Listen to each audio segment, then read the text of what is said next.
Let's take a look at these 3 pieces of crochet. They have all been made more or less the same way. They are all double crochets crocheted back and forth.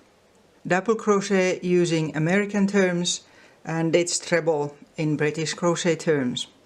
But when we look at them more closely, this one has very even side edges, and this one has holes, and this one is not nice around the edges, sort of goes in and out. The difference between how these have been made is very small, but it makes such a big difference, and the difference comes from the way how you finish and start a new row. Let's see more in detail what causes the problems and how you can get straight edges every time. I'm now continuing to work on this one with the even edges.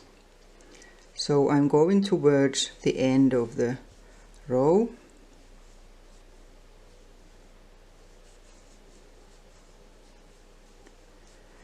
To get the even edge, you need to do something both at the end of a row and in the beginning of the next one.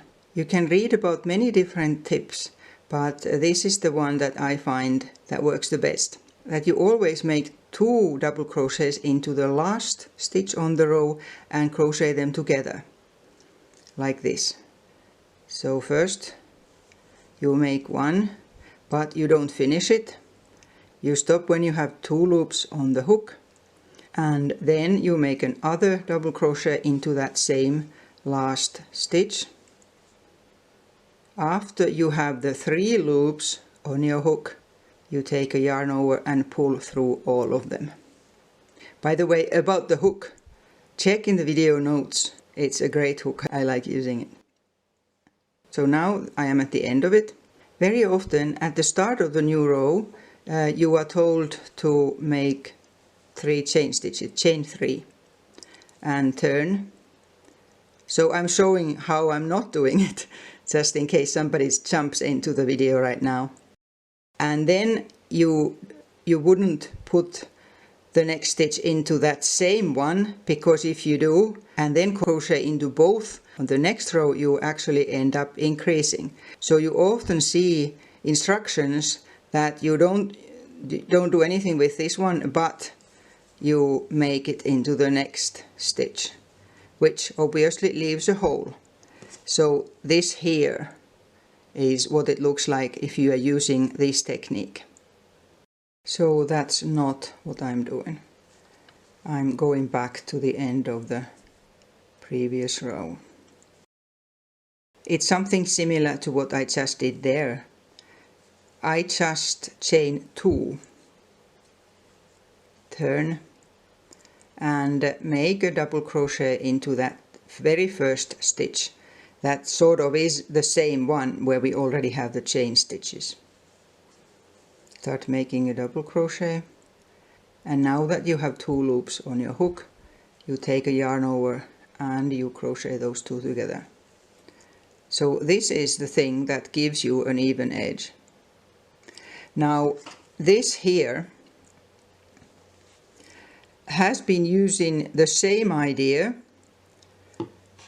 at the start of the row, and this is something people commonly do. If I stretch it out, there's a chain 3 here and then a double crochet in the same stitch. Or further down here, actually I was doing what I just did there, that I only have chain 2. That doesn't create quite as big a dent as using 3, but even so it doesn't look nice. So what I just showed there, that you actually put 2 stitches at the end as well on this side, that's what makes the even edge. I crochet to the end of that row and I'll do it again. So the one before last, nothing unusual. And here at the end you need to be very careful that you don't by accident increase. So when there's a stitch that has a chain and a double crochet together, it's only 1 stitch, and it's into that 1 stitch that I'm now again making 2 double crochets together.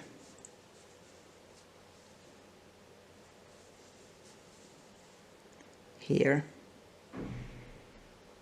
And then I chain 2. You can also chain 3 if you find that you crochet chain very tight and therefore it pulls the double crochet down. For me 2 is enough. Then turn and double crochet into the very first stitch. And these 2 together. And again, next row it will be important to remember to treat this as one stitch so you don't increase. And then you continue whatever pattern you have. So this works equally well if there's whatever lace or something in the middle of the row, but if the beginning of the row needs to have just double crochets. So that's it, and happy crocheting everyone.